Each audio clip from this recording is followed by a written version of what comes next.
सुन बे, over acting की दुकान। Inspector Roy, inspector Adi. Oh no. लाश कहाँ है? लाश अंदर।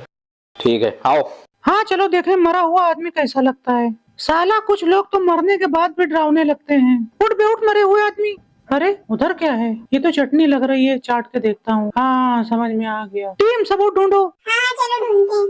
सबूत या तेल लेने, पहले जेब से पैसे निकालते हैं। इसकी मुझे बदबू आ रही है क्या? मुंह बंद कर, नहीं मक्खी चली जाएगी। इसकी तो धड़कन भी नहीं चली, लगता है धड़कन भी मर गई।